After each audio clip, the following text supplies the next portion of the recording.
आज आपण पाहणार आहोत मावळांची कार्यपद्धती आणि या मावळाच्या कार्यपद्धतीमध्ये आपण पाठीमागच्या लेक्चरमध्ये मावळांच्या काही महत्त्वपूर्ण असणाऱ्या विचारसरणींचा अभ्यास केला होता। या विचारसरणींमध्ये बऱ्याचशा मुद्द्यांचा आपण अभ्यास केला होता। या लेक्चरमध्ये आपल्याला मावळांची कार्यपद्धती किंवा मेथोडॉलॉजी ऑफ मॉडरेट्स हा टॉपिक बघायचा आहे।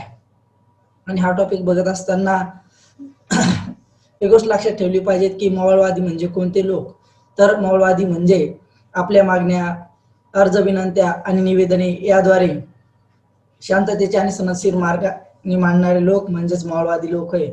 मावळांनी आपल्या मागण्या सातत्याने सनदशीर मार्गाच्या माध्यमातून या ठिकाणी मांडण्याचा प्रयत्न केलेला आहे आणि म्हणून सरकारपुढे या मागण्या मांडत असताना त्यांनी क्रांतिकारी मार्गाचा अवलंब केलेला नाही, जेणेकरून त्यांना असं वाटलं की क्रांतिकारी मार्गाचा अवलंब केला तर ब्रिटिश सरकार दुखावलं जाईल आणि आपल्या मागण्यांकडे ते दुर्लक्ष करेल। आणि म्हणून त्यांनी नंतरच्या कालखंडामध्ये क्रांतिकारी मार्गाचा अवलंब न करता सनदशीर मार्गाचा अवलंब केलेला आहे। बऱ्याचदा जहाल राष्ट्रवाद्यांना ही गोष्ट पचत नव्हती की त्या कालखंडामध्ये मावळवादी हे ब्रिटिशांच्या राजकीय दृष्ट्या पाठीमागे राहून किंवा ब्रिटिशांच्या बाजूने आपली मते प्रतिपादित करून जास्तीत जास्त फायदा करून घेण्याचा जो फायदा करून घेण्याची जी रणनीती होती ती जहाल राष्ट्रवाद्यांना आवडली नाही। कारण तात्विक दृष्ट्या आणि व्यावहारिक दृष्ट्या जहालवाद्यांना या ठिकाणी अशा पद्धतीची लुडबुड करणे चुकीचे या ठिकाणी वाटत होते आणि म्हणून वारंवार जहालवादी आणि मावळवादी या दोन गटांमध्ये वैचारिक पातळीवरती मतभेद होताना या ठिकाणी दिसतात। त्या कालखंडातील लाला लजपत राय सारखे जे काही नेते होते त्यांनी त्या कालखंडातील लोकांना, जे मावळवादी होते त्यांना हिणवण्याचा प्रयत्न किंवा त्यांच्यावरती टीका करण्याचा प्रयत्न सातत्याने केला। त्याचं कारण असं होतं की ही जी काही काँग्रेस आहे किंवा भारतीय राष्ट्रीय काँग्रेस आहे 1885 ते 1895च्या कालखंडातली भारतीय राष्ट्रीय काँग्रेस ही एका अर्थाने मावळवादी काँग्रेस म्हणून ओळखली जाते आणि या मावळवाद्याच्या नियंत्रणाखाली असणारी काँग्रेस ही त्या कालखंडातल्या भारताच्या राष्ट्रीय पातळीवरती एक महत्त्वपूर्ण संस्था होती आणि ही असणारी भारताच्या राष्ट्रीय पातळीवरती महत्त्वपूर्ण असणारी संस्था ही त्या कालखंडातली एक महत्त्वपूर्ण संस्था होती आणि या संस्थेमध्ये काम करणारे सगळे मावळवादी लोक होते। सांगण्याचं तात्पर्य एकच आहे की जहालवाद्यांना वाटायचं की मावळवाद्यांचा मार्ग हा चुकीचा आहे, मात्र मावळवाद्यांचा मार्ग हा चुकीचा नसून ती कालसंगत त्यांची कृती होती। त्या कालखंडामध्ये तशा पद्धतीची आवश्यकता असल्यामुळे ही आवश्यकता पूर्ण करण्याच्या दृष्टीने मावळवाद्यांनी आपल्या विचारामध्ये महत्त्वपूर्ण बदल केल्याचे आपणास दिसतात आणि म्हणून मावळवादी आणि जहालवादी यांच्या वैचारिक मतभेदांमध्ये त्या कालखंडामध्ये एक शीतयुद्धासारखी एक परिस्थिती वैचारिक पातळीवर आपल्याला दिसते आणि म्हणून मावळांनी कोणकोणत्या पद्धतीचा अवलंब केला या गोष्टीची सुद्धा आपल्याला माहिती घेणं अत्यंत आवश्यक आहे। म्हणजेच काय तर मावळांची कार्यपद्धती आज आपण पाहत आहोत। मेथोडॉलॉजी ऑफ मॉडरेट किंवा मावळवादी लोकांच्या कामाची पद्धत कशा पद्धतीची होती हे आपण पाहणार आहोत। मावळांनी प्रारंभीच्या कालखंडामध्ये जे काम केलं ते काम करत असताना त्यांनी काही महत्त्वपूर्ण वैचारिक आपली भूमिका ठेवून काम केलेलं आहे। तर मावळांचं पहिली वैचारिक भूमिका किंवा कार्यपद्धती अशी होती की ब्रिटिशांकडे आपल्या मागण्याच्या अर्ज आणि विनंत्या करायच्या, निवेदने करायचे, स्मरणपत्र, प्रस्ताव सादर करायचे आणि हे सगळे प्रस्ताव, निवेदन, अर्ज, विनंत्या ब्रिटिश सरकारकडे पाठविणे आणि ब्रिटिश सरकारला या अर्ज, विनंत्या, निवेदनाच्या माध्यमातून जागृत करणे अशा पद्धतीचा एक सुरुवातीच्या काळातला कार्यक्रम हा मावळवाद्यांच्या कार्यक्रमामध्ये समाविष्ट होता आणि म्हणून मावळवाद्यांची कार्यपद्धती ही सनदशीर मार्गाने काम करणारी, शांततेच्या मार्गाने काम करणारी, अर्ज, विनंत्या, निवेदने आणि स्मरणपत्राच्या माध्यमातून आपल्या मागण्या मांडणारी ही विचारसरणी होती आणि म्हणून या विचारसरणीचा या अनुषंगाने अभ्यास करणं अत्यंत महत्त्वाचं आहे। त्याचबरोबर ब्रिटिशांकडे पाठविलेल्या अर्ज, विनंत्या, निवेदने आणि जे काही प्रस्ताव आहेत, जे निवेदन दिलेले आहे, जे अर्ज दिलेले आहे, जे विनंत्या करण्यात आलेल्या आहेत, या अर्ज, विनंत्या, निवेदने हे वर्तमानपत्रामध्ये प्रसिद्ध करून त्याच्या माध्यमातून सुद्धा लोकजागृती घडवून आणण्याचा प्रयत्न सातत्यानं या भारतीय राष्ट्रीय काँग्रेसच्या मावळवादी गटाने केलेला आपणास दिसतो. आणि म्हणून त्या कालखंडातील मावळवाद्यांच्या कार्यांचा आढावा घेत असताना ही गोष्ट अत्यंत महत्त्वाची आहे की त्या अर्ज विनंत्या नुसत्या करून फायदा नाही, तर त्याला वर्तमानपत्रामध्ये प्रसिद्धी जर दिली तर त्याच्या माध्यमातून तत्कालीन कालखंडातील लोकजागृती घडून येईल आणि या लोकजागृतीचा परिणाम म्हणून या ठिकाणी भारतीय लोक एकत्र येतील आणि भारतीय लोक एकत्र जेव्हा येतील त्यांच्यामध्ये राष्ट्रवादाची भावना निर्माण होईल. ते भारतीय स्वातंत्र्य चळवळीसाठी किंवा भारताच्या स्वातंत्र्य राज्यकारभारासाठी अत्यंत महत्त्वाचं असेल, अशीच एक भूमिका मावळवाद्यांनी वारंवार स्पष्ट केली. त्याचप्रमाणे मावळवाद्यांनी तिसरं महत्त्वाचं काम या ठिकाणी केलं की मावळवाद्यांनी फक्त भारतामध्ये अशा पद्धतीची जागृती करण्याचा प्रयत्न केला नाही, तर ब्रिटिशांच्या स्वतःच्या देशामध्ये म्हणजेच इंग्लंडमध्ये सुद्धा अशा पद्धतीची जाणीव जागृती करण्याचा प्रयत्न केला आणि भारतीयांवर होणाऱ्या अन्यायाचा जे काही भार आहे हा अन्यायाचा भार कमी करण्यासाठी वारंवार इंग्लंडच्या संसदेमध्ये किंवा इंग्लंडच्या न्यायमंडळाकडे अशा पद्धतीची मागणी केली की भारतीय लोकांवर अशा पद्धतीचे अन्याय या ठिकाणी होत आहेत आणि हे अन्याय दूर करण्याचं काम आपण केलं पाहिजे.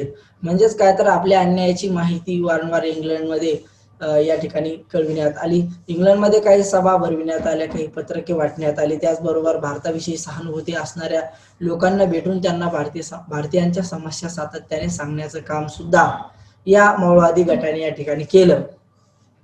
आणि म्हणून मावळवादी गटाची जी काही भूमिका आहे ही मावळवादी गटाची भूमिका त्या कालखंडामध्ये अतिशय महत्त्वाची होती.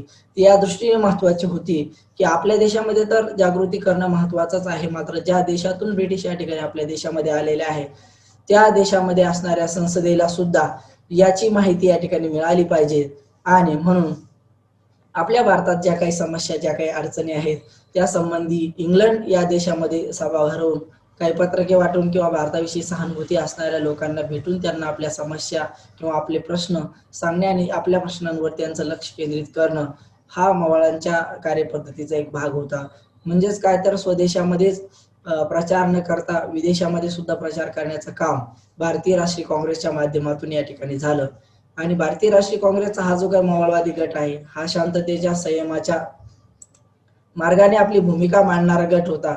आणि अशा पद्धतीची भूमिका मांडणारा हा जो काही गट आहे हा त्या कालखंडामध्ये भारतीय राष्ट्रीय काँग्रेसच्या व्यासपीठावरून आपली सातत्याने भूमिका मांडत आणि ही भूमिका मांडताना शांततेच्या, सनदशीर मार्गाचा अवलंब, अर्ज, विनंत्या, निवेदने आणि प्रस्तावांच्या मार्गाचा अवलंब करण्यात यायचा. म्हणजेच काय, तर मावळवादी विचारसरणीच्या कार्यपद्धतीविषयी प्रश्न या ठिकाणी तुम्हाला परीक्षेमध्ये विचारला तर याविषयी आपण माहिती द्याल. आणि म्हणून लक्षात घ्या की मावळवादी विचारसरणी ही त्या कालखंडातली एक महत्त्वपूर्ण विचारसरणी असल्यामुळे किंवा तत्कालीन कालखंडातील भारतीय राष्ट्रीय काँग्रेसची सर्व सूत्रे मावळांच्या हातात असल्यामुळे मावळ हे त्या कालखंडातील एक महत्त्वपूर्ण शक्ती होती. त्याचबरोबर दादाभाई नौरोजी सारखे, सुरेंद्रनाथ बॅनर्जी सारखे, दीनशा वांच्या सारखे, फिरोजशाह मेहता किंवा अजून काही जे लोक आहेत या लोकांसारखे महत्त्वपूर्ण व्यक्तिमत्व त्या कालखंडामध्ये काँग्रेसमध्ये होते. आणि म्हणून वारंवार भारतीय राष्ट्रीय काँग्रेस ही जी काही मावळवाद्यांनी प्रबळ केली होती याच राष्ट्रीय काँग्रेसच्या व्यासपीठावरून या मावळवादाच्या सुधारणा सातत्याने मांडण्यात यायच्या. दादाभाई नौरोजी यांनी 1887 मध्ये इंडियन सोशल रिफॉर्मर ही संस्था इंग्लंडमध्ये स्थापन केली. त्या कालखंडामध्ये भारतात संघटना स्थापन करणे अत्यंत कठीण होते, मात्र दादाभाई नौरोजींनी इंग्लंड या देशामध्ये सुद्धा एक संस्था स्थापन केली आणि राष्ट्रीय सभा म्हणजेच भारतीय राष्ट्रीय काँग्रेसला ब्रिटिशांकडून कशा पद्धतीची सहानुभूती मिळू शकेल हाच प्रयत्न सातत्याने ही संस्था स्थापन करण्याच्या पाठीमागे त्यांचा होता. दादाभाई नौरोजी यांनी तत्कालीन कालखंडातील इंग्लंडमध्ये भारताच्या बाजूने बोलू शकतील, भारताच्या बाजूने मत प्रतिपादित करू शकतील असे काही भारताविषयी सहानुभूती असणारे लोक, ज्याच्यामध्ये विल्यम वेडनबर्न, केम यासारख्या ब्रिटिश अधिकाऱ्यांच्या सहकार्याने त्या कालखंडामध्ये इंडियन पार्लमेंटरी कमिटी या ठिकाणी स्थापन केली आणि या समितीमार्फत भारताच्या समस्येची चर्चा ब्रिटिशांच्या पार्लमेंटमध्ये वारंवार घडून आणली गेली. म्हणजेच काय, तर त्या कालखंडामध्ये मावळवाद्याच्या कार्यपद्धतीचा एक भाग जर आपण वेगळा करून पाहिला तर एक गोष्ट आपल्या लक्षात येईल की त्या कालखंडातील जे मावळवादी लोक म्हणजे दादाभाई नौरोजी सारखे काही लोक होते, ते इंग्लंडमधील असे सदस्य निवडत या ठिकाणी ज्या लोकांना भारतीय समस्यांची जाणीव आहे, ज्या लोकांना भारतीय समस्या चांगल्या पद्धतीने समजतात, अशा लोकांना जवळ करून अशा लोकांना या ठिकाणी आपल्या बाजूने घेऊन आपली मते त्यांच्यापर्यंत पोहोचविणे आणि ही सगळी जी मते आहे तीच मते भारतीय राष्ट्रीय काँग्रेसची जी मते आहेत ती ब्रिटिशांच्या संसदेमध्ये सातत्याने मांडण्याचा प्रयत्न या मावळवादी विचारसरणीच्या माध्यमातून झाला. त्याचबरोबर इंग्लंडमधील जे काही राज्यकर्ता आहे या वर्गातील लोकांची सहानुभूती सातत्याने भारतीय लोकांना मिळाली पाहिजे आणि भारतीय लोकांना तिथल्या राज्यकर्त्या समाजाची जर सहानुभूती मिळाली तर त्याचा परिणाम असा होईल की आपल्याला म्हणजेच भारतीय लोकांना आपल्या समस्या सहज मांडता येतील आणि त्यावरती उपाय शोधण्यासाठी सुद्धा महत्वाची भूमिका बजावता येईल. आणि म्हणून ह्यूम असेल, ॲडम्स असेल, म्यूल असेल, नॉर्टन असेल, हॉबर्ड असेल, असे काही हे जे इंग्रज लोक आहेत त्या इंग्रज लोकांबरोबर चर्चा करण्याचा जो काही प्रघात आहे तो मावळवाद्यांनी त्या कालखंडामध्ये मांडला आणि मावळवादाच्या माध्यमातून आपली भूमिका सातत्याने स्पष्ट करण्याचा प्रयत्न इंग्लंडच्या संसदेमध्ये सुद्धा केला, ज्याला काही पत्रकांच्या माध्यमातून काही वृत्तपत्रांच्या माध्यमातून प्रसिद्धी सुद्धा देण्यात आली.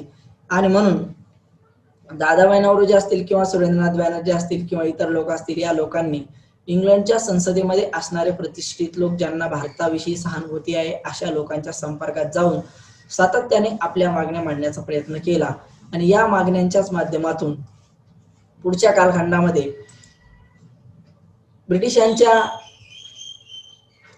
ध्येय धोरणांमध्ये काही बदल होण्यास सुरुवात झाली. म्हणजेच एका अर्थाने जर पाहायचं म्हणजे तर मावळवाद्यांनी आपली जी काही भूमिका स्पष्ट केली त्या भूमिकेच्या माध्यमातून ब्रिटिशांनी आपली ध्येय धोरणं बदलविण्याचा प्रयत्न केला किंवा भारताच्या अनुकूल करण्याचा प्रयत्न केला. त्याचबरोबर 1892 मध्ये दादाभाई नौरोजी ब्रिटिश पार्लमेंटची निवडणूक या ठिकाणी जिंकले आणि त्यांनी हिंदी लोकांच्या दुःखाला किंवा हिंदी लोकांच्या दारिद्र्याला मांडण्याचा प्रयत्न केला, दारिद्र्याला हिंदी लोकांच्या दुःखाला वाचा फोडण्याचा प्रयत्न केला. आणि हा जो काही प्रयत्न त्यांनी केला याच प्रयत्नाच्या माध्यमातून पुढच्या कालखंडामध्ये भारताची जी काही अवस्था झाली आहे, भारताची जी काही दारिद्र्य अवस्था झाली आहे किंवा भारताची जी वाईट अवस्था झाली आहे त्यास ब्रिटिश सरकार जबाबदार आहे आणि त्यासाठी ब्रिटिश सरकारची ध्येय धोरणे जबाबदार आहेत. तर ही ध्येय धोरणे याच्यामध्ये कोणते बदल करण्यात आले पाहिजेत आणि भारताचे अर्थकारण कशा पद्धतीने बिघडविण्याचा प्रयत्न ब्रिटिश सरकारने केलेला आहे याची सुद्धा माहिती त्यांनी poverty and un British rule in India नावाच्या त्यांच्या ग्रंथामध्ये दिलेले आहे, ज्याला आपण इकॉनॉमिक ड्रेन थेअरी किंवा आर्थिक शोषणाचा सिद्धांत असं म्हणतो. दादाभाई नौरोजी यांनी आर्थिक शोषणाच्या सिद्धांतामध्ये दरडोई उत्पन्नाच्या माध्यमातून भारतीय लोकांचं दरडोई उत्पन्न या ठिकाणी किती प्रमाणात आहे याच्या माध्यमातून त्या ठिकाणी त्या कालखंडामध्ये चळवळ करा, अखंड चळवळ करा अशा पद्धतीचा एक सल्ला सुद्धा या ठिकाणी भारतीय लोकांना दिला होता. आणि या सल्ल्याच्या माध्यमातून हा जो काही प्रेरणादायी सल्ला आहे पुढच्या कालखंडामध्ये भारतीय राष्ट्रीय चळवळीसाठी प्रेरक या ठिकाणी ठरलेला आहे. त्याचबरोबर नंतरच्या कालखंडामध्ये रमेशचंद्र दत्त सारखे काही सनदी सेवानिवृत्त जे व्यक्ती आहेत त्यांनी सुद्धा भारताच्या आर्थिक इतिहासावरती लिखाण केलं आणि भारताचं कशा पद्धतीने इंग्रज सत्तेच्या माध्यमातून शोषण होत आहे आणि त्याचा भारतीय लोकांच्या जीवनावरती कशा पद्धतीचा परिणाम होत आहे याची सुद्धा चर्चा इकॉनॉमिक हिस्ट्री ऑफ इंडिया किंवा इकॉनॉमिक हिस्ट्री ऑफ इंडिया या ग्रंथामध्ये केली आहे. आणि म्हणून रमेशचंद्र दत्त यांचा ग्रंथ इकॉनॉमिक हिस्ट्री ऑफ इंडिया हा आहे आणि दादाभाई नौरोजी यांचा ग्रंथ poverty and un British rule in India हा आहे, हे आपण लक्षात ठेवले पाहिजेत. आणि म्हणून वारंवार भारतीय राष्ट्रीय काँग्रेसचे अधिवेशन असेल किंवा इंग्लंडची संसद असेल किंवा काही वृत्तमानपत्रे असेल, या सगळ्यांच्या माध्यमातून तत्कालीन कालखंडातील मवाळांच्या विचारसरणी किंवा मवाळांच्या कार्यपद्धती स्पष्ट होताना आपल्याला दिसतात, ज्यामध्ये प्रामुख्याने एकच गोष्ट आपल्याला आढळते, ती गोष्ट म्हणजे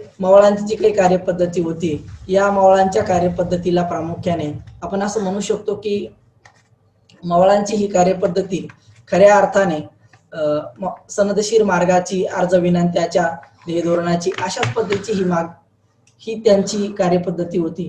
आणि म्हणून मवाळाची कार्यपद्धती स्पष्ट करा हा प्रश्न तुम्हाला परीक्षेला येऊ शकतो, याची आपण नोंद घेतली पाहिजे. त्याचबरोबर भारतीय राष्ट्रीय काँग्रेसची जी काही भूमिका आहे ही ब्रिटिश जनतेपुढे मांडण्याचा सातत्याने मावळवादी नेत्यांच्या माध्यमातून प्रयत्न या ठिकाणी झाला. आणि मावळवादी नेत्यांनी सातत्याने ब्रिटिश पार्लमेंटमध्ये असेल, ब्रिटिश पार्लमेंटच्या सन्माननीय सदस्यांकडे माहिती दिली असेल, ब्रिटिशांच्या जनतेपुढे काही माहिती मांडण्याचा प्रयत्न केला असेल, भारतातील काही लोकांचा समूह करून त्यांचा शिष्टमंडळ इंग्लंडला पाठविणे हे सुद्धा एक मावळवादाच्या कार्यपद्धतीचं एक अंग होतं. म्हणजेच काय तर मवाळांची कार्यपद्धती अर्ज विनंत्या करण्याची होती, मवाळांची कार्यपद्धती सनदशीर मार्गाची होती, मवाळांची कार्यपद्धती सन्माननीय संसद सदस्यांच्या संपर्कात राहून त्यांना आपली माहिती पुरवणे ही होती, किंवा इंग्लंडला शिष्टमंडळ पाठवणे ही होती, किंवा भारतीय लोकांविषयी आदर असणाऱ्या लोकांना भेटून त्यांना आपल्या समस्या सांगून कदाचित ते संसदेमध्ये किंवा त्यांच्या कायदेमंडळामध्ये मांडतील अशा पद्धतीची भूमिका त्या कालखंडामध्ये मवाळांची होती. आणि म्हणून मवाळांची विचारसरणी जी काही आहे ती शांततेच्या मार्गाने असल्यामुळे किंवा सनदशीर मार्गाने असल्यामुळे तत्कालीन कालखंडामध्ये त्यांची विचारसरणी आणि त्यांच्या कार्यपद्धतीवरती जी काही टीका करण्यात आली त्यामध्ये जहाल नेत्यांची प्रमुख भूमिका राहिलेली आहे. आणि मग 1903 मध्ये मवाळांच्या कार्याबद्दल टिळकांनी या ठिकाणी म्हटलं होतं, म्हणजे मवाळ लोकांवरती टिळकांनी टीका केली होती. 1903 मध्ये ती टीका केली होती. राजकीय हक्क मिळवणे म्हणजे चेष्टा नव्हे अशा पद्धतीची त्यांचं मत होतं. म्हणजेच काय तर मवाळांची जी कार्यपद्धती होती ती टिळकांना मान्य नव्हती आणि त्याच्यामुळे ते म्हणाले की राजकीय हक्क मिळवणे म्हणजे चेष्टा नव्हे, वर्षातून एकदा तोंडाची वाफ दवडल्याने कार्य होत नाही. तुमची भाषणे मोठी गोड व अलंकारिक असतात, पण न्याय हवा असेल तर नुसत्या भाषणाने किंवा वर्षातून एकदा चळवळ केल्याने तो मिळणार नाही, तर इंग्रजांना आपल्या देशातून आपण सळो की पळो केलं पाहिजे अशा पद्धतीची भूमिका या ठिकाणी टिळकांनी व्यक्त केली होती. म्हणजेच काय तर टिळकांनी भारतीय राष्ट्रीय काँग्रेसमध्ये जी काही अधिवेशनं सातत्याने व्हायची त्या अधिवेशनाला एका बेडकाच्या उपमेच्या माध्यमातून समजून सांगण्याचा सुद्धा प्रयत्न केला होता.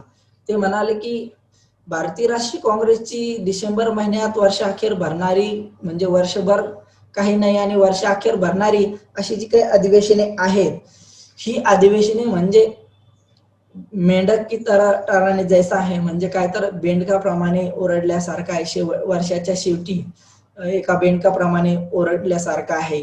आणि म्हणून त्यांनी असे म्हटलं की आपल्याला आपले न्याय आणि हक्क मिळवून घ्यायचे असतील तर आपल्याला ब्रिटिश सरकारचा प्रतिकार करावा लागेल किंवा ब्रिटिश सरकारला सळो किंवा पळो करून सोडावं लागेल. नुसतं या ठिकाणी राष्ट्रीय काँग्रेसच्या स्टेजवरून गोड गोड भाषणे दिल्याने त्यात काही फरक पडणार नाही अशा पद्धतीची भूमिका टिळकांच्या माध्यमातून व्यक्त करण्यात आली. दादाभाई नौरोजी या संबंधी टिळकांनी असं म्हटलं होतं की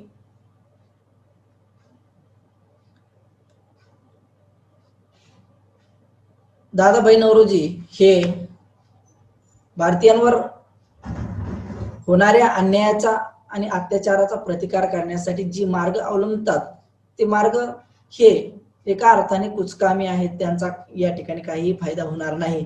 दादाभाई नौरोजी यांनी जवळपास त्यांच्या वयाची बरीचशी वर्ष इंग्लंडच्या संसदेमध्ये किंवा इंग्लंडमध्ये आपलं आर्थिक शोषणाचा सिद्धांत समजून सांगण्यासाठी घातली आणि त्याचा काही उपयोग झाला नाही असं लोकमान्य टिळक यांनी म्हटलं.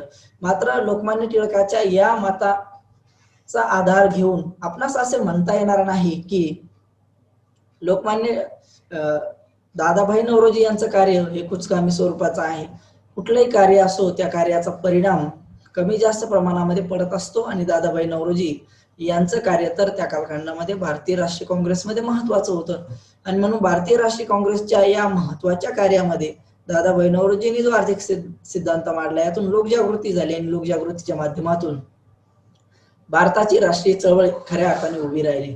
आणि म्हणून दादाभाई नौरोजी यांचं मत टिळकांच्या विरोधामुळे कमकुवत होत नाही किंवा दादाभाई नौरोजी यांची भूमिका जी आहे ती भारतीय राष्ट्रीय चळवळीमध्ये महत्वाची आहे, हे आपण जाणून घेतलं पाहिजे. महत्वाचा मुद्दा येतो की मवाळांच्या या ज्या काही वरील कार्यपद्धतीचा आपण विचार केलेला आहे, या विचार पद्धतीचा किंवा मवाळांच्या कार्याचं मूल्यमापन जेव्हा आपण करायला जातो तेव्हा मावळांच्या कार्याचं मूल्यमापन आपल्याला करणं अत्यंत महत्वाचं आहे. आणि म्हणून प्रारंभीच्या कालखंडाचा जर आपण विचार जर केला तर भारतीय राष्ट्रीय काँग्रेस ही एक राष्ट्रीय संस्था म्हणून सुरुवातीच्या कालखंडामध्ये किंवा भारतीय राष्ट्रीय सभा, इंडियन नॅशनल काँग्रेस, भारतीय राष्ट्रीय काँग्रेस अशा पद्धतीची नावं असणारी जी काही संस्था आहे यामध्ये मावळांचा जास्त प्रमाणात भरणा होता. त्याच अनुषंगाने आपण जर विचार जर केला तर भारतीय राष्ट्रीय काँग्रेस ही कोणत्या एका पक्षाची नव्हती, भारतीय राष्ट्रीय काँग्रेस ही कोणत्या एका जातीची नव्हती, भारतीय राष्ट्रीय काँग्रेस ही कोणत्या धर्माची नव्हती. विविध धर्मातील जाती, पंथ किंवा जे काही संप्रदाय आहेत अशा सगळ्या संप्रदाय, जाती, धर्मातील लोक या भारतीय राष्ट्रीय काँग्रेसमध्ये आपल्याला दिसतात. भारतीय राष्ट्रीय काँग्रेसचे पहिले अध्यक्ष उमेशचंद्र बॅनर्जी ख्रिश्चन. भारतीय राष्ट्रीय काँग्रेसमध्ये अजून जे काही दादाभाई नौरोजी आहे ते पारसी, बदरुद्दीन तय्यबजी मुस्लिम, विल्यम वेडनबर्न सारखे किंवा अलाहाबादच्या अधिवेशनामध्ये असलेले इंग्रज अध्यक्ष, अशा पद्धतीचे अनेक म्हणजेच काय तर फारसी, ख्रिश्चन, हिंदू अनेक धर्माचे लोक या भारतीय राष्ट्रीय काँग्रेसमध्ये समाविष्ट होते. म्हणजेच भारतीय राष्ट्रीय काँग्रेसच्या मावळवादी विचारसरणीचा जर आपण विचार जर केला तर मावळवादी विचारसरणी ही या ठिकाणी कुठल्याही एका विचाराने पीडित झालेली नव्हती. तर ही जी काही भारतीय राष्ट्रीय काँग्रेस आहे ही भारतीय राष्ट्रीय काँग्रेस खऱ्या अर्थाने भारताच्या समान नागरिकाला किंवा समानता पाळणारी ही भारतीय राष्ट्रीय काँग्रेस होती. आणि म्हणून मावळवादी लोक सुद्धा त्या कालखंडामध्ये कुठलाही भेदभाव न करणारे लोक होते. मात्र नंतरच्या कालखंडामध्ये भारतीय राष्ट्रीय काँग्रेसवरती ही टीका प्रामुख्याने करण्यात आली आणि टीका अशी करण्यात आली की भारतीय राष्ट्रीय काँग्रेस ही बंगाली काँग्रेस होती. म्हणजे बंगालमधील जास्तीत जास्त लोक या काँग्रेसमध्ये समावेश असल्यामुळे बंगाली काँग्रेस आहे. हिंदू लोकांचा भरणा असल्यामुळे ती हिंदू काँग्रेस आहे. शिकलेल्या लोकांचा भरणा असल्यामुळे ती शिकलेल्या आणि फक्त शिकलेल्याच लोकांची म्हणजे काय तर शिक्षित अल्पसंख्याकाची, सुशिक्षित अल्पसंख्याकाची काँग्रेस आहे. अशा पद्धतीची काही टीका सुद्धा या भारतीय राष्ट्रीय काँग्रेसवर झाली. मात्र या सगळ्या मतांमध्ये फारसं तथ्य नाही, कारण कुठल्याही संस्थेचा उद्देश हा महत्वाचा असतो. भारतीय राष्ट्रीय काँग्रेसचा उद्देश भारताचं स्वातंत्र्य हळूहळू का होईना मिळवण्याचा होता, हे आपल्याला नाकारून चालणार नाही. खुद्द महात्मा गांधींनी सुद्धा काँग्रेस विषयी आपलं मत प्रतिपादन केलं. ते म्हणाले इट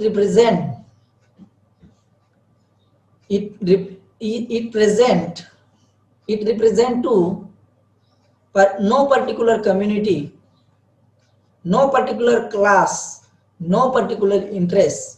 म्हणजे Indian National Congress have no particular interest, have not particular community, have not particular class. म्हणजे भारतीय राष्ट्रीय काँग्रेस ही कोणत्याही विशेष वर्गाशी, विशेष समाजाशी किंवा कोणत्या एका विषयाच्या रस असणारी होती. तर भारतीय राष्ट्रीय Congress it claims to represent all Indian interest and all classes. Mahatma Gandhi यांनी म्हटल्याप्रमाणे भारतीय राष्ट्रीय काँग्रेस ही कोणत्याही एका वर्गाच्या, जाती, धर्माच्या बाजूने नव्हती, तर ती सर्व भारतीय लोकांचं रिप्रेझेंट करत होती, प्रतिनिधित्व करत होती. आणि म्हणून भारतीय राष्ट्रीय काँग्रेस ही एका अर्थाने सर्व भारतीय लोकांचं प्रतिनिधित्व करणारी एक संस्था होती. आणि म्हणून मावळवादी हे त्या संस्थेचे त्या कालखंडातले महत्वपूर्ण सदस्य या ठिकाणी होते. ही बाब आपण लक्षात घेतली पाहिजे. दुसरं महत्वाचं मूल्यमापन या भारतीय राष्ट्रीय काँग्रेस विषयी करायचं झालं म्हणल्यास भारतीय राष्ट्रीय काँग्रेसने काहीच केलं नाही किंवा भारतीय राष्ट्रीय काँग्रेस ही म्हणजे स्वातंत्र्य चळवळीच्या दरम्यानची भारतीय राष्ट्रीय काँग्रेस ही काहीच महत्वाची नाही किंवा तिच्यावरती जहालवाद्यांनी जी टीका केलेली आहे, जहालवाद्यांची टीकेच्या उलट बाजूला आपण जर विचार जर केला तर भारतीय राष्ट्रीय काँग्रेस सातत्याने आपल्या भारताची राजकीय गरहाणी ही इंग्रज सरकारकडे मांडत असत आणि इंग्रज सरकारचं लक्ष वेधून घेण्याचं काम त्या कालखंडामध्ये या भारतीय राष्ट्रीय काँग्रेसच्या माध्यमातून झालेलं आपल्याला दिसतं. म्हणजे काय तर भारतीय राष्ट्रीय काँग्रेसने सातत्याने जी आपले प्रश्न, आपल्या समस्या मांडण्याचा प्रयत्न केला, त्या जर समस्या मांडण्याचा प्रयत्न त्यांनी त्या कालखंडामध्ये केला नसता तर त्याचा वाईट परिणाम या ठिकाणी भारतीय स्वातंत्र्य चळवळीत झाला असता. ही बाब सुद्धा आपण लक्षात घेतली पाहिजे. त्याचबरोबर परदेशातील हिंदी लोकांच्या हितांकडे लक्ष दिलं. भारतीय राष्ट्रीय काँग्रेसने फक्त भारतीय लोकांच्या समस्या मांडण्याचा प्रयत्न केला नाही, तर भारतीय राष्ट्रीय काँग्रेसने त्या कालखंडामध्ये आपल्या देशातून दुसऱ्या देशामध्ये म्हणजेच इंग्लंडमध्ये असणाऱ्या नागरिकांच्या हिताचं सुद्धा संरक्षण करण्याचं नियोजन त्या कालखंडामध्ये केलं. आणि म्हणून भारतीय राष्ट्रीय काँग्रेसची ही सुद्धा भूमिका अत्यंत महत्वाची आहे की आपल्या देशामध्ये कार्य करत असता दुसऱ्या देशामध्ये सुद्धा आपल्यासाठी काम या भारतीय राष्ट्रीय काँग्रेसने केलेलं आहे.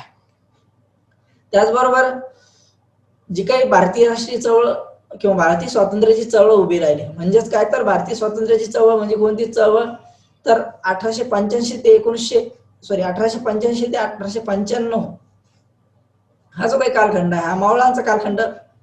नंतरच्या कालखंडामध्ये 95 नंतर हळूहळू जहालवादी आपली भूमिका प्रबळ करताना दिसतात. आणि म्हणून जहालवादाचा जो काही कालखंड आहे साधारणतः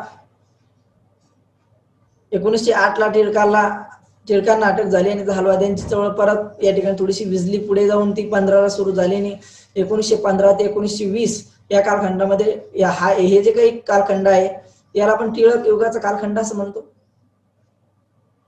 त्यानंतर 1920 ते 1947च्या कालखंडामध्ये जी काही चळवळ झाली तिला आपण गांधी युग असं म्हणतो, कारण गांधीजींनी त्या कालखंडामध्ये अशा पद्धतीची चळवळ चालवली. आणि या सगळ्या दोनही गांधीजींची चळवळ असेल, लोकमान्य टिळकांची चळवळ असेल, त्यापूर्वी मात्र भारतीय राष्ट्रीय काँग्रेसच्या मावळवाद्यांची चळवळ होती. आणि म्हणून या समोर येणाऱ्या भारतीय स्वातंत्र्याच्या चळवळीची जी काही पार्श्वभूमी आहे ती तयार करण्यात भारतीय राष्ट्रीय काँग्रेसच्या या मावळवादी गटाचं अत्यंत महत्वाचं योगदान होतं, हे विसरून चालणार नाही. कारण जर मावळवाद्यांनी ही सुरुवातीच्या कालखंडातली भूमिका तयार केली नसती तर पुढच्या कालखंडामध्ये भारतीय राष्ट्रीय चळवळीच प्रोत्साहन किंवा तिची पायाभरणी होऊ शकली नसती. आणि म्हणून भारतीय राष्ट्रीय काँग्रेसने भावी काळामध्ये येणाऱ्या भारतीय राष्ट्रीय चळवळ किंवा भारताची स्वातंत्र्य चळवळ हिची पार्श्वभूमी तयार करून ठेवली किंवा हिची पायाभरणी करण्याचा प्रयत्न केला. आणि त्याच पायावरती पुढच्या कालखंडामध्ये भारताच्या स्वातंत्र्याची कोनशिला रचण्यात आली आणि भारतीय स्वातंत्र्याची कोनशिला रचून आज आपण त्या भारताचे नागरिक आहोत.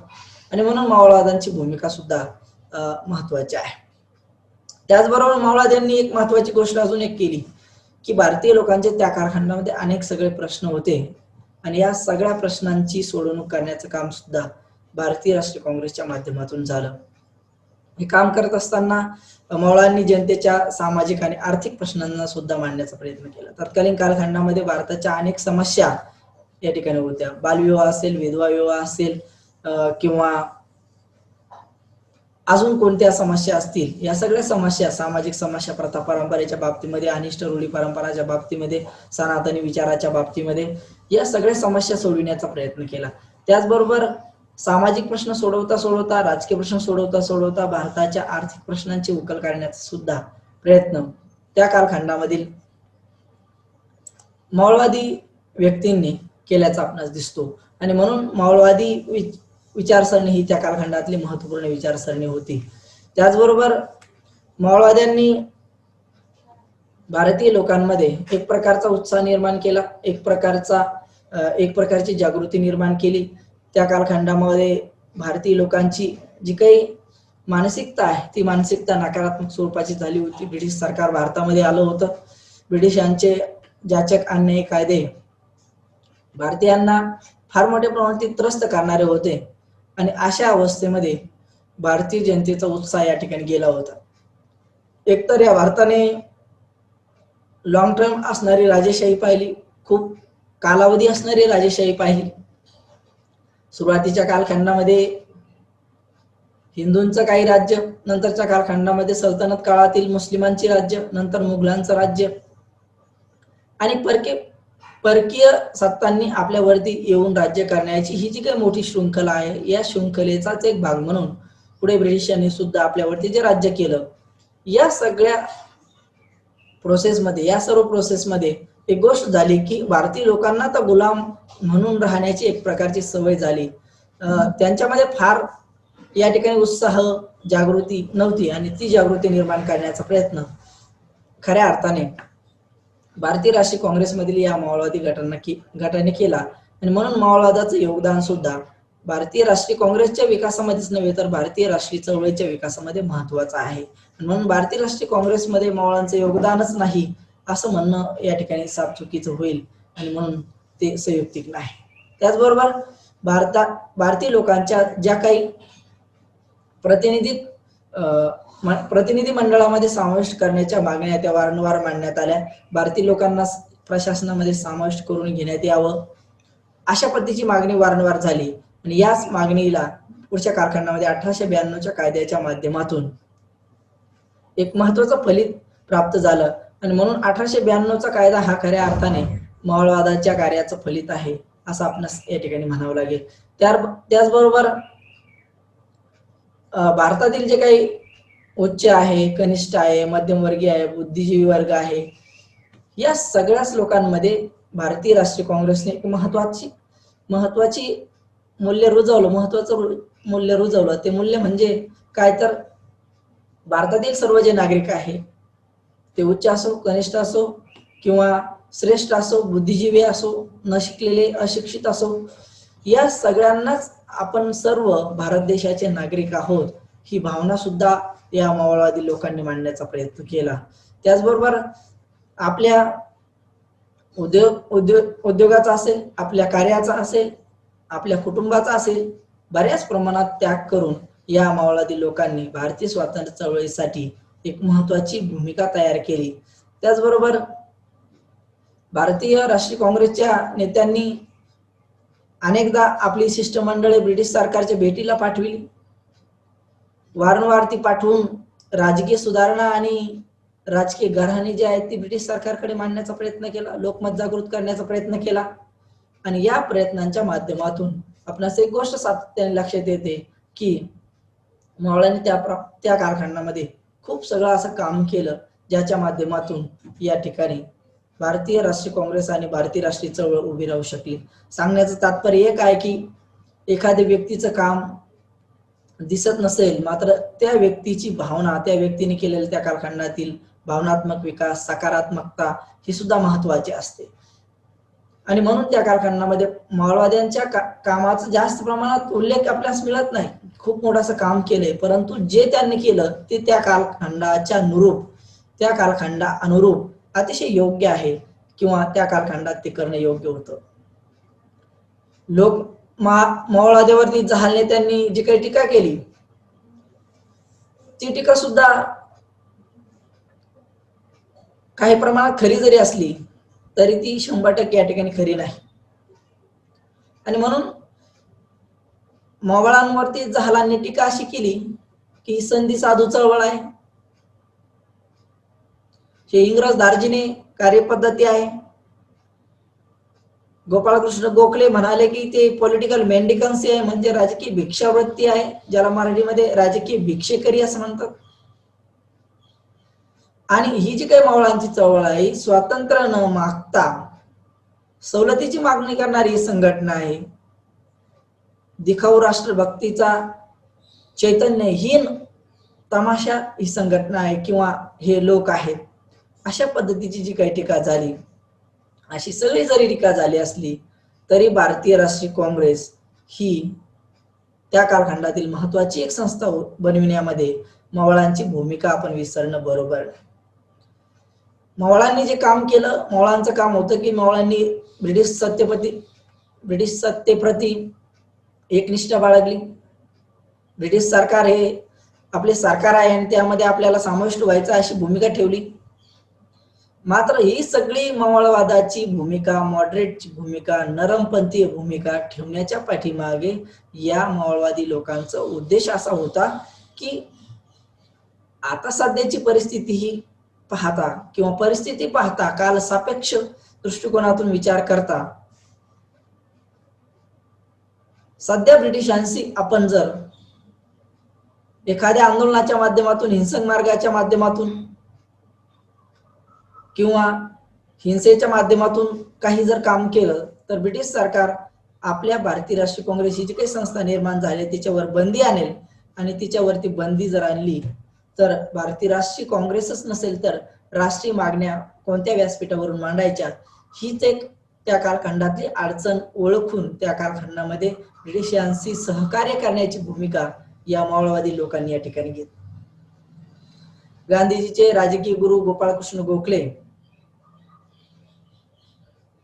आणि या गोपाळकृष्ण गोखलेंनी सुद्धा आपलं मत मांडताना किंवा आपली भूमिका मांडताना हेच सांगितलं. दादाभाई नौरोजी, पट्टाभी, सीतारामय्या या लोकांनी सुद्धा हेच भूमिका मांडली की त्या कालखंडामध्ये काँग्रेस जर हिंसक आंदोलनाच्या माध्यमातून किंवा आंदोलनाच्या माध्यमातून ब्रिटिश सरकारच्या विरोधात गेली असती तर ब्रिटिश सरकारने केव्हाच या भारतीय राष्ट्रीय काँग्रेसची परवानगी रद्द करून ही संस्था रद्दबातल ठरवली असती. आणि म्हणून खऱ्या अर्थाने भारतातील उच्च कनिष्ठ सर्व जाती धर्मातील लोकांना एकत्र करण्याचं काम या भारतीय राष्ट्रीय काँग्रेसच्या माध्यमातून झालं. लोकशाही मूल्यांची रुजवणूक करण्यामध्ये सुद्धा ही भारतीय राष्ट्रीय काँग्रेस अत्यंत महत्वाची ठरली. त्यामध्ये मावळांचं महत्वाचं योगदान होतं. आणि म्हणून मावळवादी नेते कोणते राष्ट्रद्रोही नेते नव्हते. मावळवादी नेते कोणते गुलामीत राहणे आवडणारे लोक नव्हते. प्रतिगामी विचाराचे लोक नव्हते किंवा गुलामगिरीचे ते चाहते नव्हते. स्लेव्हरी त्यांना आवडत नव्हती. मात्र प्रारंभापासूनच आपण जर विचार केला तर भारतीय राष्ट्रीय काँग्रेसला टिकविण्यासाठी हे सगळं त्यांना करणं अत्यंत महत्वाचं होतं, यात या ठिकाणी शंका नाही. म्हणून भारतीय राष्ट्रीय काँग्रेस ही काय कुठल्या एका व्यक्तीच्या कुठल्या एका जातीच्या हितसंबंधाने प्रेरित झालेली संस्था नव्हती, तर ती भारतीय लोकांच्या हितासाठी निर्माण करण्यात आलेली एक संस्था होती, ज्यामध्ये वेगवेगळ्या धर्माचे वेगवेगळ्या जातीचे लोक सुद्धा होते. आणि या वेगवेगळ्या जातीचे वेगवेगळ्या धर्माच्या लोकांबरोबरच परकीय राष्ट्रातील म्हणजेच काय इंग्लंड या राष्ट्रातील काही लोक सुद्धा या भारतीय राष्ट्रीय काँग्रेसच्या चळवळीमध्ये किंवा मावळांच्या चळवळीमध्ये होते.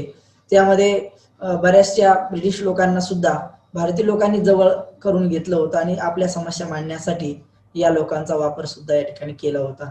त्या जॉर्ज इवले असेल, वेडंबर्न असेल किंवा इतर व्यक्ती असतील, या व्यक्तींना तर भारतीय राष्ट्रीय काँग्रेसच्या अधिवेशनाचे अध्यक्ष सुद्धा करण्यात आलं होतं. सांगण्याचं तात्पर्य काय तर भारतीय राष्ट्रीय काँग्रेस किंवा मावळवादी गट हा अतिशय मवाळवादी होता म्हणून त्यांचं महत्व कमी होत नाही किंवा त्यांचे विचार मवाळ होते म्हणून त्यांचं महत्व कमी होत नाही. भारतातील सर्वच प्रमुख शहरातून त्या कालखंडामध्ये अधिवेशने भरविण्यात यायची आणि या अधिवेशनाच्या माध्यमातून एक प्रकारची जागृती करण्यात यायची. ही जागृती करताना ही अधिवेशने कधी कलकत्त्याला, कधी मुंबईला, कधी मद्रास, अलाहाबाद, अहमदाबाद, पुणे, नागपूर, अमरावती किंवा लाहोर, बनारस अशा काही ठिकाणी या ठिकाणी भरविण्यात यायची.